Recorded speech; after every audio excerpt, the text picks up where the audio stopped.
Nos encontramos en un nuevo programa de Francisco Reconstruye tu Iglesia, a la cual le damos una mirada a la agenda papal que en estas últimas semanas ha estado muy intensa, llena de eventos y muchos de ellos muy significativos, como fue el viaje a 3 países de nuestro continente americano: Paraguay, Bolivia y Ecuador.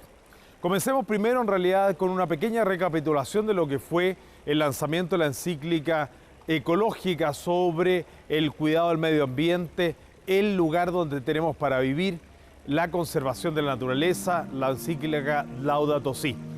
Como ya lo hemos comentado en ocasiones anteriores, el título fue tomado en forma brillante y genial del himno a la creación, a la naturaleza de San Francisco de Asís, y en el cual el Papa se ha inspirado no solamente en recoger su nombre, sino que en buena parte de la forma en que encara la realidad actual, desde la perspectiva de la humildad, la pobreza, una reconciliación profunda del hombre con la naturaleza e ir a, como él mismo lo llama constantemente, a las fronteras existenciales de la existencia, las fronteras existenciales de la vida, aquellos marginados, a los que están desplazados, a los que no están incluidos, todos esos aspectos de la vida cotidiana que no son percibidos por el hombre corriente y que están ahí, están a la vuelta de la esquina, que están latentes y son un signo de alarma también para todo el resto de la humanidad.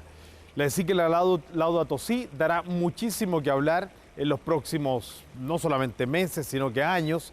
Ya se han realizado muy buenos encuentros. Ahora último, se realizó un gran encuentro el Papa invitó a una enormidad, a los que quisieran, alcaldes de las principales ciudades, tanto europeas como americanas, para participar de un coloquio, de un simposio, un seminario sobre conservación, medio ambiente y trata de personas. Un tema que lamentablemente no se escucha mucho en organizaciones cristianas, organizaciones católicas, pero el Papa nuevamente le ha puesto como signo de alarma el tráfico de personas, niños, jóvenes, mujeres que son traficadas como esclavos. Millones de personas son vendidas y compradas tanto para la prostitución como para trabajos obligatorios.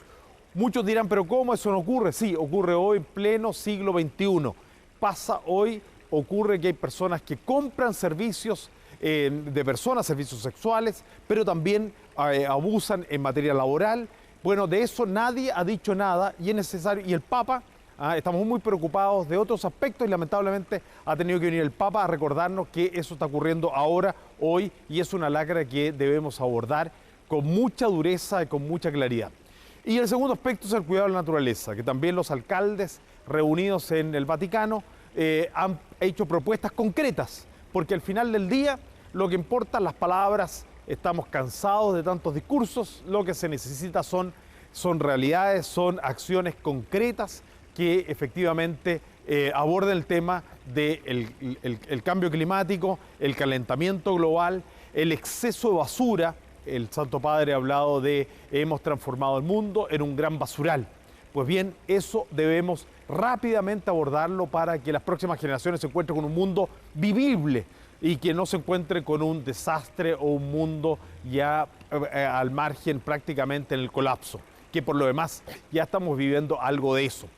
Bueno, estos alcaldes se han reunido con el Santo Padre para ver por soluciones, posibilidades, y cada uno de ellos ha asumido el compromiso de disminuir al menos en una cuota significativa, al menos la huella de carbono, que es un problema sin duda muy grande de cara al calentamiento global, ahí al excesivo ambiente tóxico, aire tóxico que respiramos todos los días en las grandes capitales del mundo, sobre todo en el espacio latinoamericano. Bueno, luego del gran lanzamiento, y también ya se hizo referencia que el lanzamiento lo hizo no solamente un cardenal católico, sino que también un representante de la Iglesia Ortodoxa, un hecho notable, histórico, que un signo también de aproximación al otro pulmón de la Iglesia Católica, que es justamente la Iglesia Oriente. Creemos firmemente que estamos mucho más unidos de las divisiones que puedan existir. Hay mucho más en puntos de encuentro con nuestros hermanos ortodoxos de lo que creemos. Participamos de una misma fe, un mismo credo, pues bien, debemos estar mucho más unidos. Y aquí se dio un punto, un signo elocuente de unidad en el lanzamiento de la encíclica Laudato Si. Luego de eso vino la visita del Santo Padre, entonces el viaje apostólico a 3 países. Comenzó por Ecuador, siguió a Bolivia y terminó en Paraguay. Muy significativos los 3 viajes, de una gran riqueza de fe, un crecimiento para esos pueblos y yo creo para toda Latinoamérica, como así lo ha manifestado la prensa. En Ecuador el encuentro con grandes regiones, sobre todo con los más postergados, los sectores indígenas, gesto que se repitió también en Bolivia y en Paraguay. El Papa ha querido encontrarse primeramente y especialmente en Latinoamérica con los pueblos originarios. Y no solamente un encuentro formal, sino que incluso participar en algo de sus costumbres. La misma comida.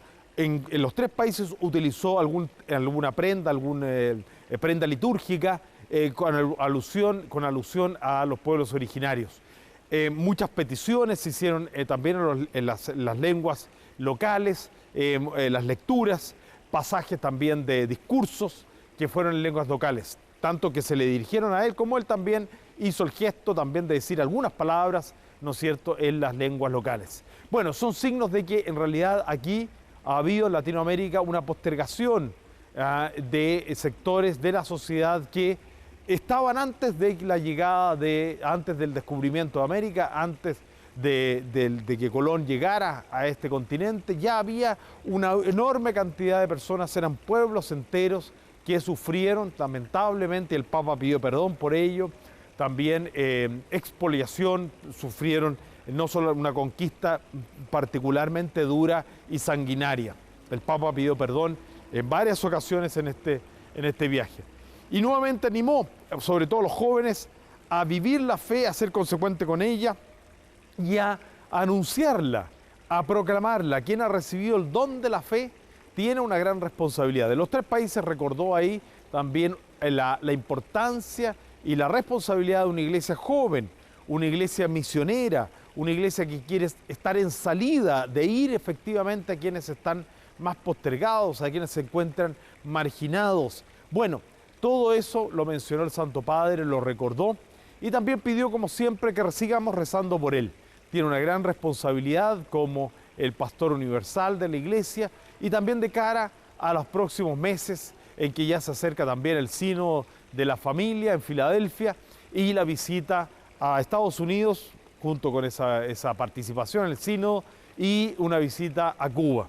Como sabemos, y ya la prensa lo ha rescatado varias veces y con justa razón, buena parte del encuentro y de la recuperación de las relaciones diplomáticas entre Estados Unidos y Cuba se debe en buena parte a los buenos oficios del Santo Padre, de la Santa Sede, del Vaticano, pero muy particularmente de él, quien con muy buen ojo y con una muy buena mano diplomática logró el acuerdo, limar asperezas, distancias entre estos 2 países. Un signo también de fraternidad, de encuentro, de superación de dificultades, que también debe ser una lección para no solamente el mundo cristiano, sino el mundo general.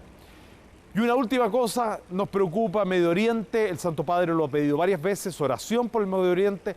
El Estado Islámico ha crecido muchísimo más de lo que se esperaba en muy corto tiempo, a fuerza de violencia, de matar cristianos. Hay que decir, hay muchos hermanos en la fe que han muerto a causa del fanatismo y por causa del fanatismo de sectores del mundo musulmán. Ojalá que el mismo mundo musulmán llame a la cordura a estas personas que participan de su fe, que han malinterpretado el mensaje de Mahoma y lo han transformado en una sangría.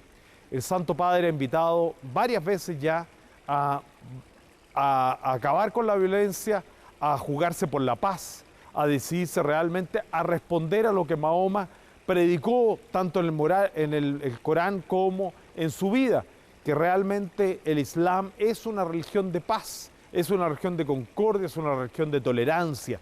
Y eso lo deben entender también estas facciones del mundo musulmán, concretamente el Estado Islámico. Y por último, también ya nos vamos adelantando, preparando lo que va a ser en un tiempo más, en el próximo año, la visita al Santo Padre a Chile, Quedan todavía varios países por visitar, altamente probable lo hará en Chile, pasado en el inicio del segundo semestre. Vamos a pedir también para que ya vayamos preparando el alma y también las cosas para que sea efectivamente una gran visita, muy bendecida como lo ha sido a los otros países latinoamericanos.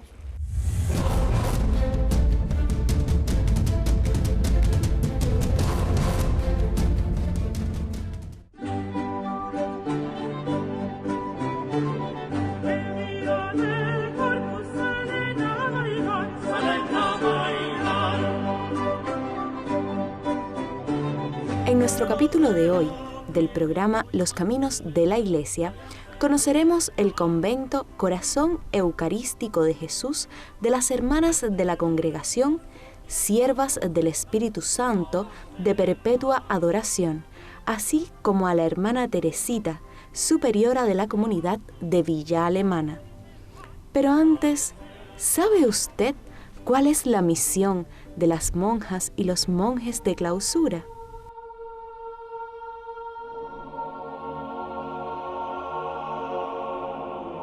A los ojos de un mundo que todo lo mide con medidas de utilidad y beneficio, las monjas y monjes de clausura no sirven para nada.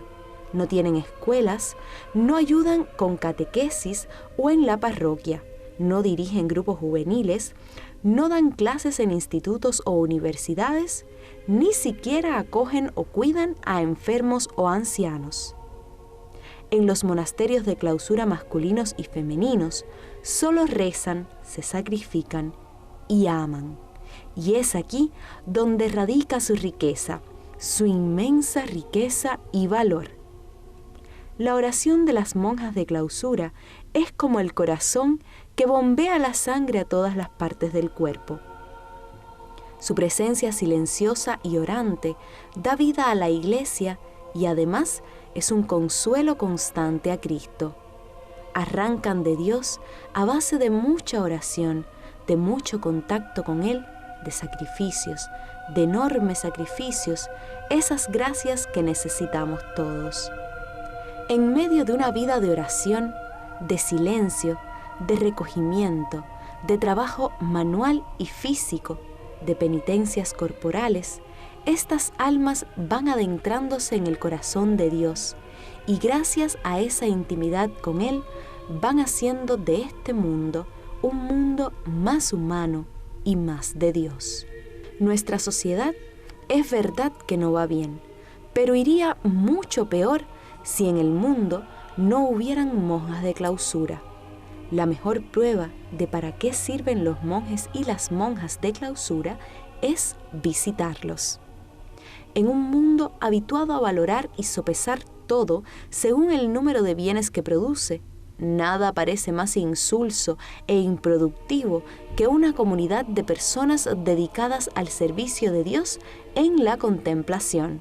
Sin embargo, si le concedemos a Dios un poquito de razón, reconoceremos que no hay acción más valiosa que la de estarse amando al amado, en palabras de San Juan de la Cruz. ¿No dijo el mismo Cristo: Marta, Marta, muchas cosas son las que te inquietan, pero una sola es necesaria? María escogió la mejor parte y nadie se la quitará. Si aceptamos la enseñanza de Cristo, entonces no podemos negar que la vida contemplativa posee un valor sublime dentro de la jerarquía de valores.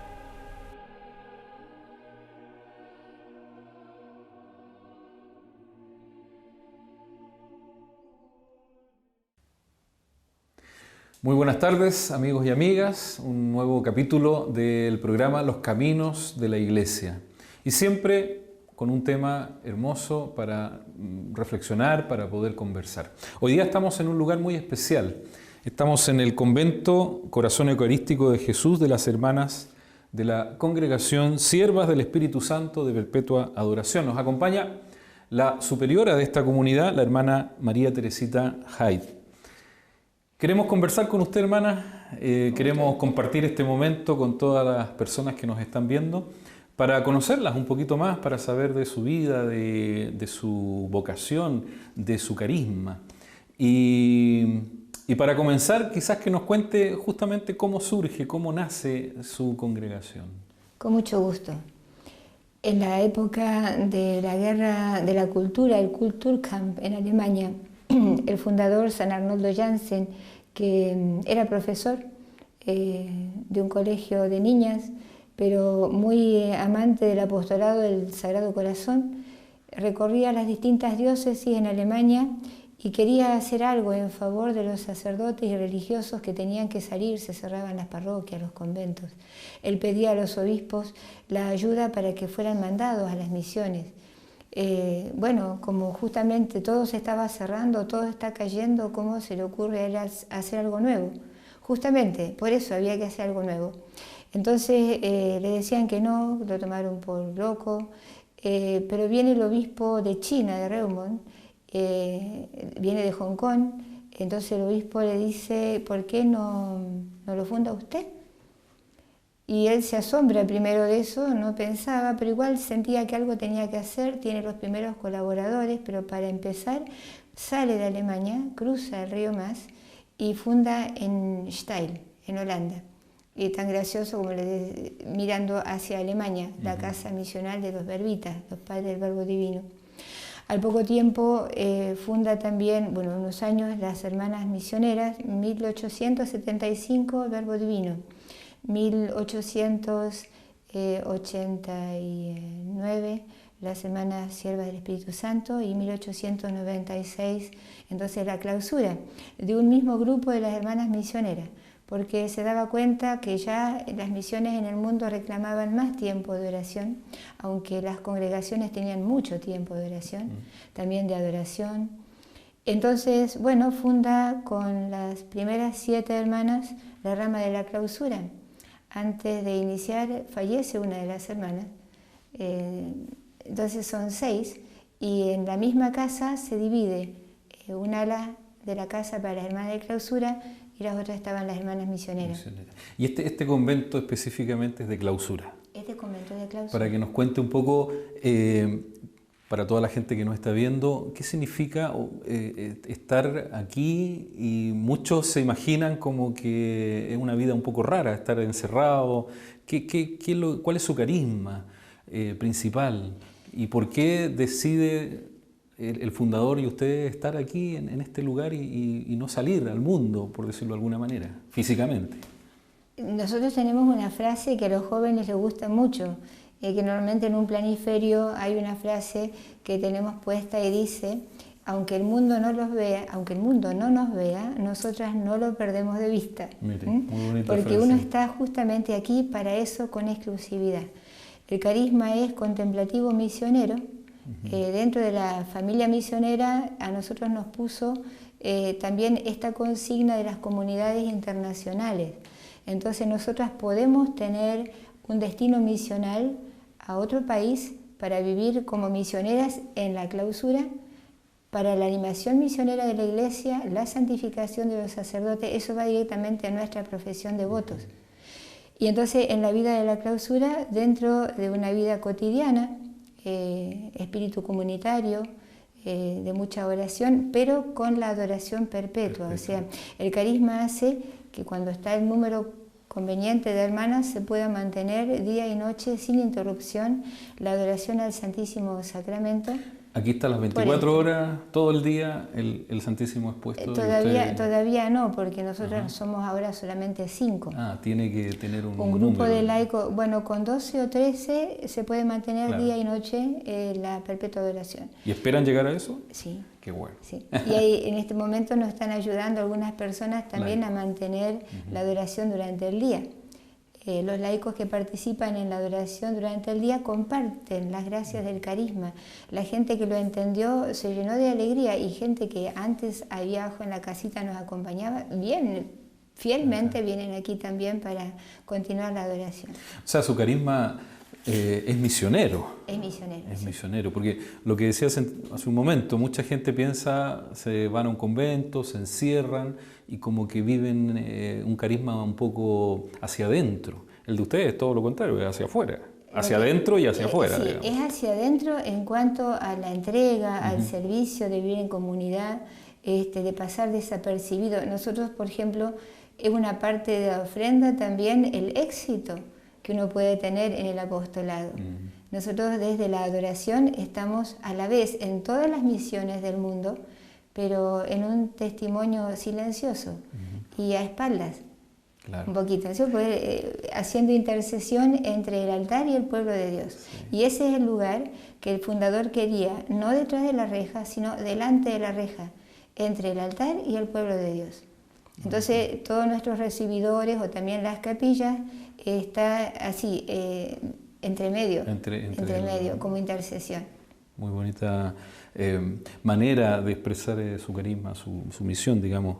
No estar apartada del centro que es Cristo, pero y también muy unida al mundo, digamos, la misión del mundo. Y bueno, y tenemos que tener las noticias y la información, justamente nos interesa mucho a ver qué es lo que es prioritario también, pero también las intenciones de las distintas personas que vienen a pedirnos la intercesión.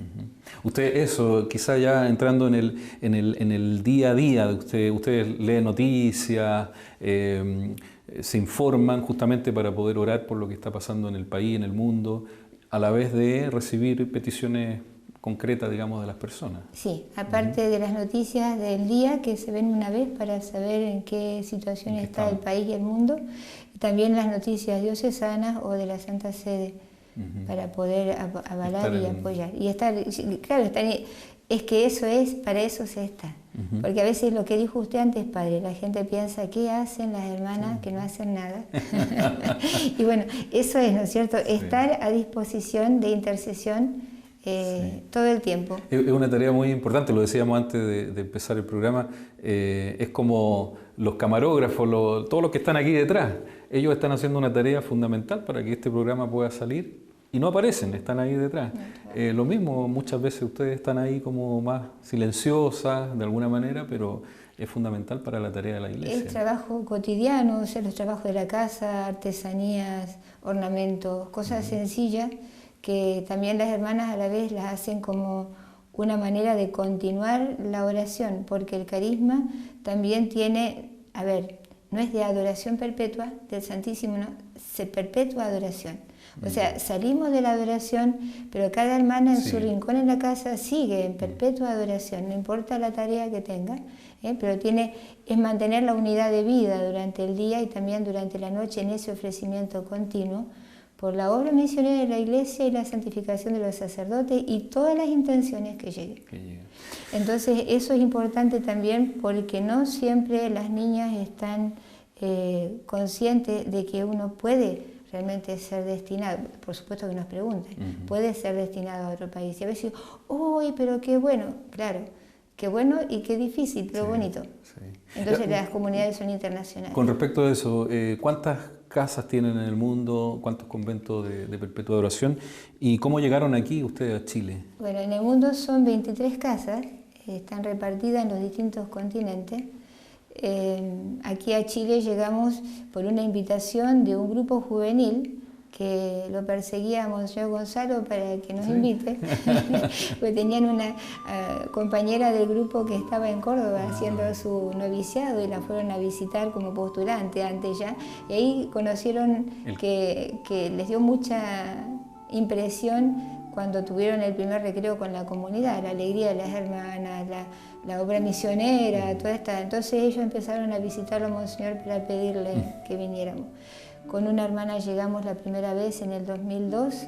La intención era un poco frenar el fuego porque no podíamos hacer la fundación, no teníamos hermanas y menos la posibilidad de hacer el convento. Y resulta que la cantidad de juventud y ellos mismos iniciaron los grupos de adoración. Eso fue impresionante. Nosotros vinimos el 2 de febrero del 2002, nos retiramos el 10 de febrero y nos pasaron una hoja diciendo Fundación del Grupo de Adoradores Laicos del Santísimo Sacramento, 43 personas con los turnos de adoración y no las interrumpieron hasta que llegamos. Tampoco la interrumpieron hasta ahora algunos de ellos.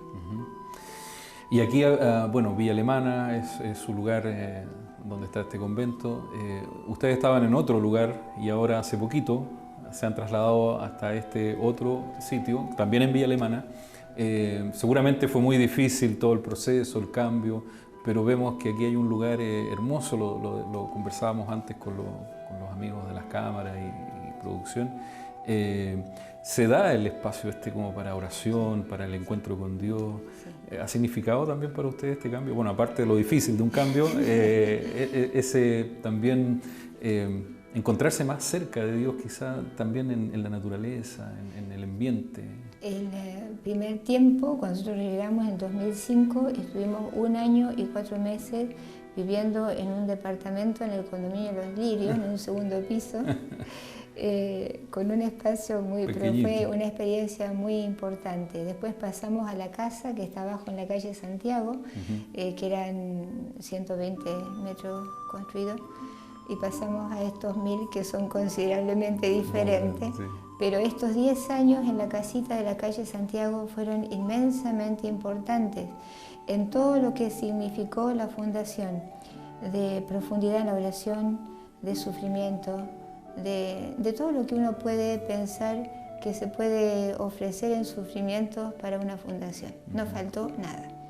Pero contentas porque la unidad de la comunidad formó que la gente también se entusiasmara y colaborara, porque esto que ustedes ven que es tan bonito no tiene donaciones magistrales de gente que dio, no, son ofrendas de bingo, de rifa, de todas las comunidades del mundo, pero de gente sencilla que fue aportando durante los 10 años sacrificios, aporte.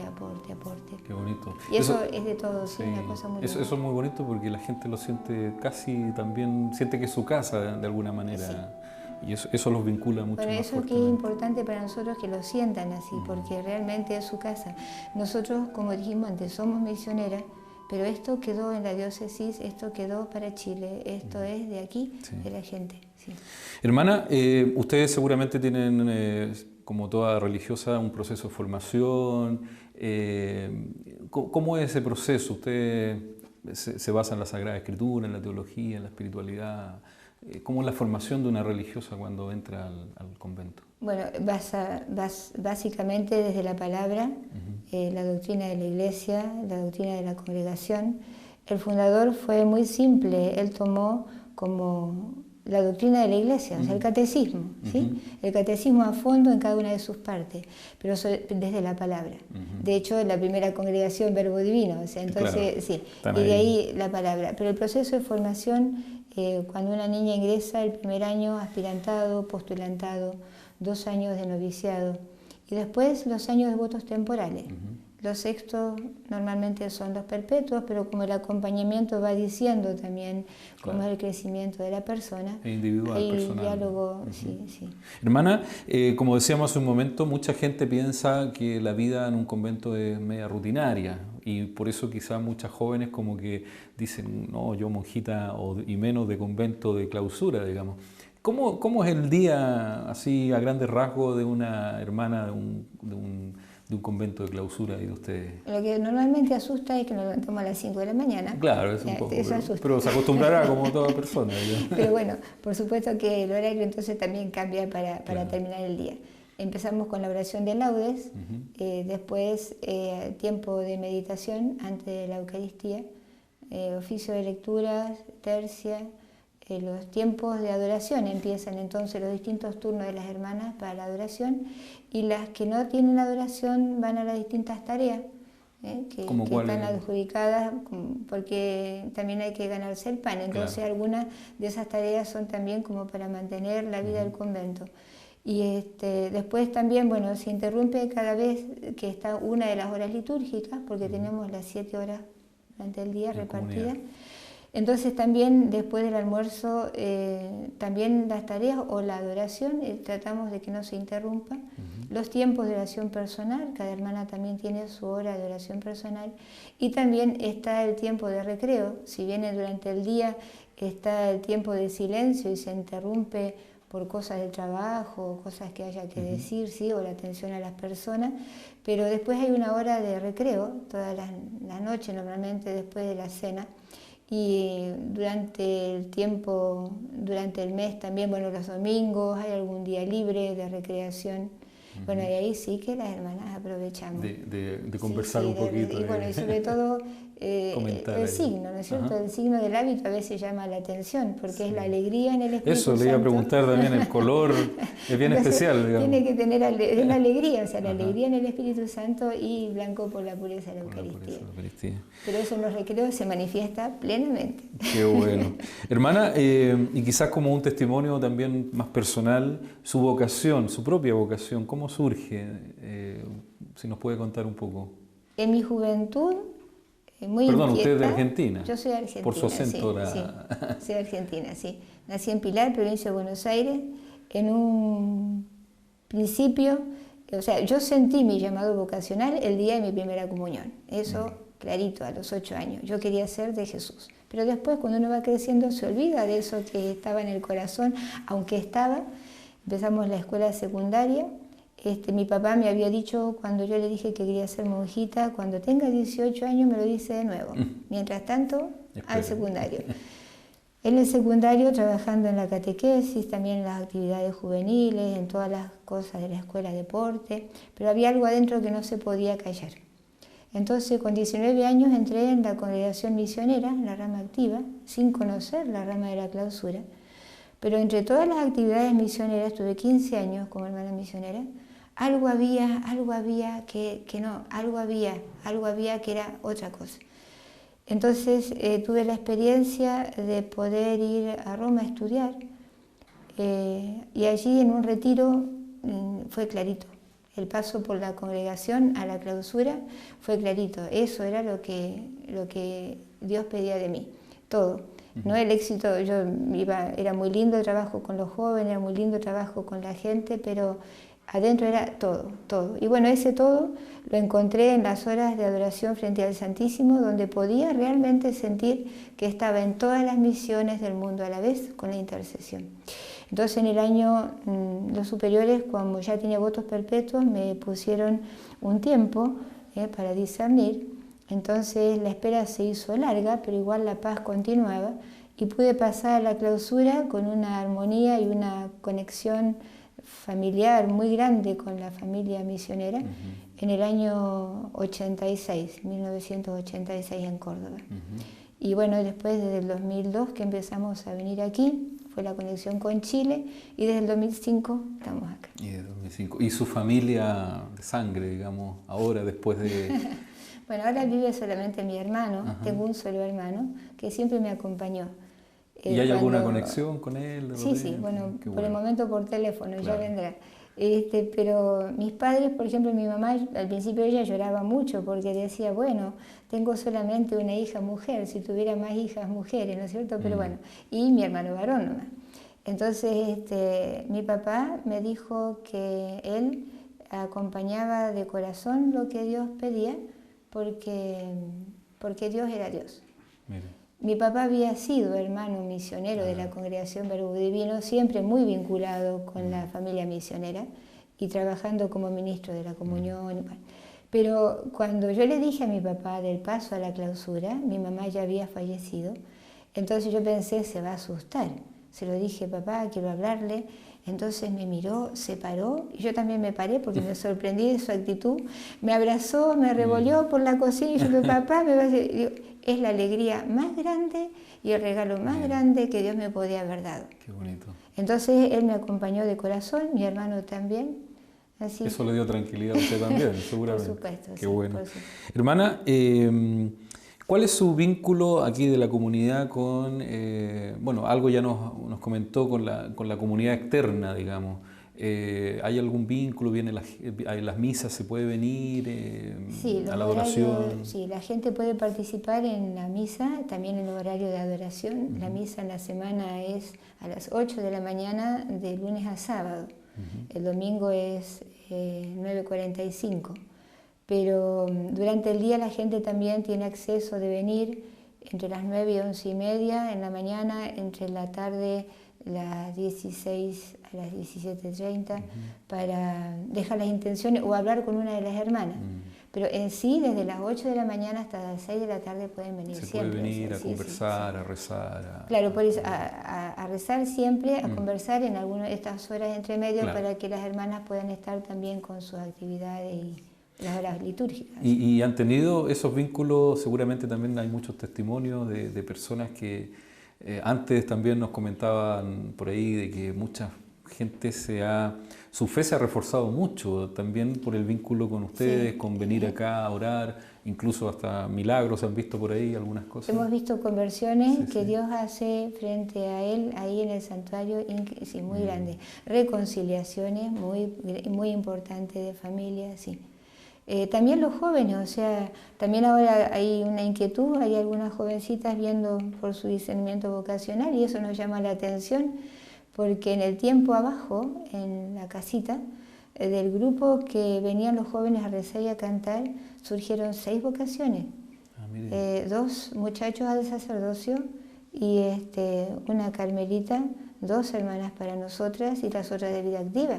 Porque es Jesús en la Eucaristía, es decir, es cosa de Él nomás. Él llama a quien Él se quiere, encarga cuando de la quiere. promoción vocacional, eso es sí. Y justamente ustedes tienen porque, a ver, otras congregaciones de vida activa tienen departamentos de vocaciones, equipos de vocaciones.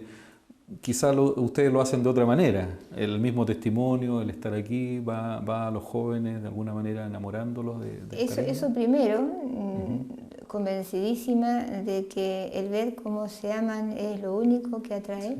Es contagioso, dice el Papa, la vocación. Eso es lo que contagia. Sí. Por más que uno le ponga a los jóvenes el mejor de los folletos, Sí. el mejor de los programas, si en el contacto no hay acogida o en el testimonio comunitario no hay acogida, menos todavía para la clausura, porque se hace muy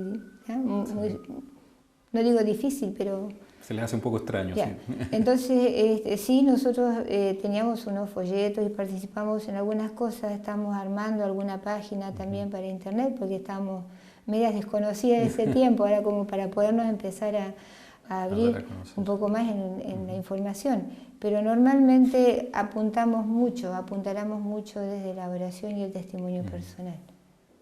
Hermana, y con respecto a la vocación también, ¿qué nos diría usted desde su experiencia? ¿Qué es lo más difícil y lo más hermoso del camino vocacional de la consagración al Señor? Lo más difícil y lo más hermoso que usted ha experimentado. Lo más difícil a veces es no sé si difícil, pero bueno, uno ya cuenta con eso de la incomprensión o del rechazo, ¿tá? Pero lo más difícil también es cuando hay problemas así muy serios de, no sé cómo decir, situaciones muy difíciles que uno también las sufre en la iglesia o en la familia. Pero lo más hermoso es que la vocación, toda vocación, pero especialmente la del claustro, va con un enamoramiento personal a la persona viva de Jesús. Si eso no está, Padre, no pasa nada, porque no es una ilusión, es una persona viva. Y la persona se enamora de una persona viva y entra en diálogo con la palabra o en la Eucaristía con la persona de Jesús. Entonces, eso hace que las cosas también sean fáciles. Incluso los sacrificios de levantarse a la noche para la adoración en el medio del frío o lo que sea, o la misma enfermedad, o las cruces que la misma familia, porque a veces nuestra familia también está sufriendo y nosotros no volvemos a casa. Entonces uno también participa, eso es duro, pero a la vez, vuelvo a decir, lo hermoso del enamoramiento.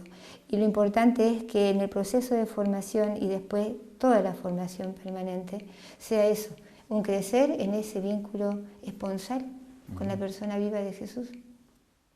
Hermana, ya estamos terminando nuestro programa y nos están viendo en todo Chile y también a través de internet en todo el mundo.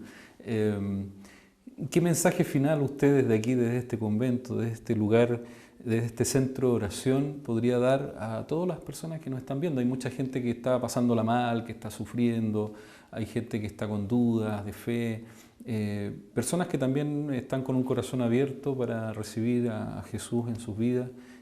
Tanta gente que nos está mirando en este momento. ¿Qué mensaje desde aquí usted quizás quiere dar, aprovechar esta oportunidad para dar a todos nuestros hermanos? Yo resumiría en una sola frase: Jesús, mirarlo a Jesús, no importa la cruz, también Jesús ahí tiene sus consuelos, no importa la alegría, Jesús resucitado está, en las alegrías, en las penas, o sea, la persona viva de Jesús, Él no nos falla. Y pienso que más que nunca hay tantas confusiones y tantas ideologías, el Evangelio, ahí está. El norte Sí. a seguir. Bueno, hermana, queremos agradecerle de verdad, ha sido, sé que no solo enriquecedor para los que nos están viendo, sino también para nosotros que estamos aquí este momento. Y bueno, la invitación que usted nos ha hecho de poder, los que están más cerca aquí, quizás algún día pasar a ver, a visitar, a rezar, para experimentar ese gran amor que Dios nos tiene, sobre todo en la Eucaristía. Le agradezco en nombre del equipo, del canal y del programa este momento y bueno, seguir orando unos por otros desde donde estemos y le agradecemos nuevamente sobre todo la oración que usted hace por todos nosotros. Gracias de corazón y recen por nosotros también, como dice el Papa, también lo pensamos nosotros, recen también por nosotros. Muchas gracias, Dios los hermana. bendiga. Gracias. Queremos desde aquí, desde este hermoso convento, de este lugar, agradecer a todos ustedes que nos han seguido en este programa del día de hoy y con el corazón más lleno de fe nos vamos hasta otra oportunidad. Que Dios los bendiga.